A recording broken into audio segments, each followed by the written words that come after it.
Bueno, hoy estamos en la segunda tutoría para el nivel 1 de esta tercera evaluación. Como veis, estamos en la página que dejamos el otro día, en la 29 del temario, y lo que vamos a hacer es ir revisando sobre el mismo temario porque hay muchísimos puntos y tenemos que ver hoy unas cuantas páginas. Entonces, como sabéis, la obra literaria es un acto de comunicación o mensaje que se realiza a través de la escritura. Bueno, el autor se va a servir de una serie de materiales lingüísticos, claro, que reflejan pues, un lenguaje distinto del que utilizamos día a día, ¿no? Que se llama el lenguaje literario. Bueno, el fin último de la obra escrita es el lector, es a donde está dirigida y a quien va dirigida. Y como sabemos, al estudiarla podemos encontrar una estructura interna de dos elementos. El fondo, es decir, las ideas, los pensamientos, la historia que hay en la obra, y la forma, o sea, las palabras, los giros sintácticos, los párrafos, los capítulos, cómo se ordenan esas palabras con las que se expresa el fondo, ¿vale? Están íntimamente unidos, fondo y forma, y por lo tanto, bueno, siempre van a ser inseparables, ¿vale? El aspecto sociológico de la obra literaria es otro punto que también me gustaría destacar, solamente lo que tenemos aquí destacado en el temario. El contenido histórico y cultural de la obra literaria está determinado por los acontecimientos sociales que rodean al autor. Esto quiere decir que cuando nos preguntáis por qué os pedimos que concretéis la época en la que se ha escrito una obra literaria, o os pedimos que nos contéis los hechos más relevantes de una obra literaria, es porque realmente la historia que hay detrás, el aspecto sociológico marca, o sea, el contexto histórico y cultural marcan realmente la circunstancia de la obra. Entonces, por eso siempre estudiamos una obra inmersa dentro de su contexto social, cultural e histórico. Bueno, el siguiente punto, que es la crítica literaria, simplemente le echáis un vistazo, os quedáis con la idea central que tenemos aquí de los críticos literarios, descubren al lector aspectos ocultos de la obra, realizan el análisis, etcétera. Y después ya pasamos a otro punto muy importante, los factores básicos de una obra literaria. Es decir, hay tres factores que son básicos a la hora de revisar una obra literaria: el asunto, el tema y las técnicas. Esto, digamos que casa un poco y repite un poco el tema que veíamos antes de fondo y forma. El asunto es el material, los motivos que el autor utiliza como argumentos para elaborar su texto. Es decir, suele proceder de la realidad que lo rodea y es, en general, digamos, la materia prima. El tema es la idea esencial de la obra. Refleja la visión del mundo que tiene el autor, ¿vale? A menudo es complicado determinar el tema central de una obra.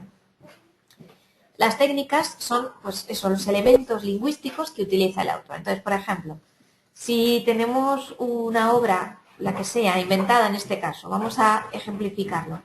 El asunto de un libro podría ser, pues ahora un tema que está muy de actualidad, el maltrato, ¿no?, a la mujer, ¿vale? La violencia de género. Ese puede ser el asunto. El tema será entonces la historia que narra la vida de una mujer o de su familia que está sometida a esta situación. Las técnicas van a ser esos elementos lingüísticos, es decir, los personajes, el momento histórico, la métrica, los géneros, todo lo que se expresa, digamos, a través de las palabras, ¿no? Bueno, es un ejemplo, pero me gustaría que lo tuvierais en cuenta porque se os puede preguntar este tema, ¿vale? Bueno, la plurisignificación de la página 31 también le echamos un vistazo, lo leemos los ejemplos y bueno, es algo que no hace falta que recalquemos aquí porque, como os digo, el tema es larguísimo. El análisis estilístico es otra de las partes más importantes a la hora de hacer un comentario de texto. O sea, es la relación que hay entre el contenido semántico de una obra y los recursos formales que ha utilizado el autor: palabras, giros gramaticales, recursos retóricos, etc.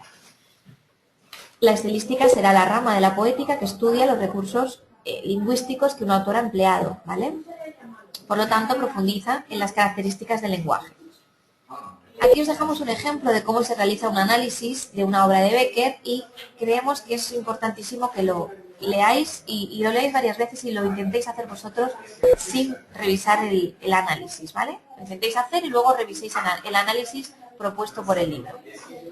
Las obras literarias se clasifican según diversas variables. Por ejemplo, según las épocas y los movimientos, según los géneros literarios o según los países o las regiones de las que proceden, ¿no? Como veis, tendremos literatura antigua, en el primer caso, medieval, renacentista, etc. Según los géneros tendremos narraciones, lírica, teatro, ¿vale? Y según los países, pues evidentemente será literatura gallega, española, catalana, francesa. Como veis aquí hay épocas de la historia, que luego vamos a ver en los temas, y bueno, pues se distinguen sobre todo cuatro grandes épocas: la Edad Antigua, la Edad Media, la Edad Moderna y la Edad Contemporánea. Bueno, me gustaría que revisarais todo esto, que es más es más historia que literatura, y sobre todo que vierais un poco qué características generales tiene cada etapa de las que aquí os presentamos.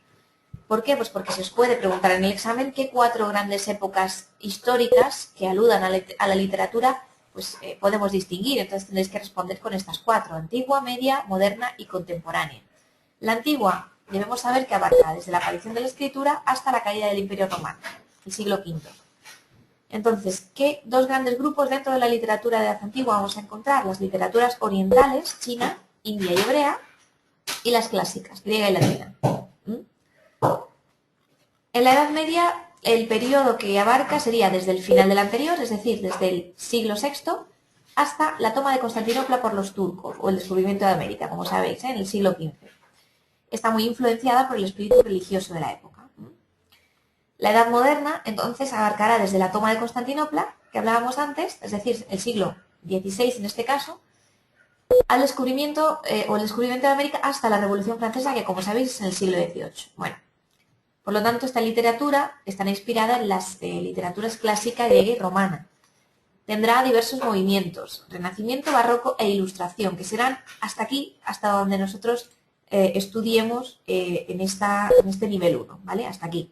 La edad contemporánea ya es objeto de estudio del nivel 2, que como veis abarca desde la Revolución Francesa hasta la actualidad, y se producen el romanticismo, el realismo como movimientos literarios, y luego a última hora de siglo, desde finales del siglo XIX, tendremos modernismo, generación del 98 y del 27. Hay un cuadro en esta página 36 en el que podéis ver perfectamente todo lo que hemos ido viendo. Con que os aprendáis este cuadro y sepáis argumentarlo y sepáis desgranar una respuesta a partir de él, pues lo tendréis ya, digamos, hecho, ¿vale? Este tema. Vamos ahora con otro punto importante: los géneros y subgéneros literarios. Son los grandes grupos o categorías en los que se clasifican u ordenan las obras literarias, ¿vale? Pueden ser géneros mayores, es decir, los considerados más importantes, como la épica, la lírica o la dramática, y menores, como son la oratoria, la historia y la didáctica. Bueno, aquí os hablamos un poquito de la historia de los géneros literarios, pero lo que más me interesa es el esquema, resumen de la página 37, del punto 5.1. Aquí tenéis un resumen que también os recomiendo que tengáis muy presente y que podáis aprender, ¿vale? Bueno, después de ver este tema, tenemos los ejercicios de autoevaluación, que como veis hay que revisar, hay que hacer, porque de aquí pueden salir las preguntas del examen. Por último, vamos a ver en el día de hoy la épica o narrativa. Como sabéis, viene del griego epos, que significa relato, y que pertenece a la épica o narrativa, las obras que narran o cuentan hechos, o sea, es muy sencilla. Los hechos pueden ser reales o imaginarios, pero aún así, todo lo que sean cuentos, novelas, fábulas, leyendas, son narraciones épicas. Que dentro de ellas luego habrá descripciones, habrá diálogos y demás, sí, pero el género, digamos, base de estos cuentos, novelas, fábulas, etcétera, es la épica o narrativa, ¿vale? No me digáis que la novela es un género, porque luego se os pregunta en el examen y algunos de vosotros o algunos de vuestros compañeros han contestado, pues el género de este texto es la novela. No, el género será la épica o narrativa y por lo tanto será una novela, pero el género no es la novela, ¿vale? Vamos a hablar en los géneros que vamos a revisar en el temario.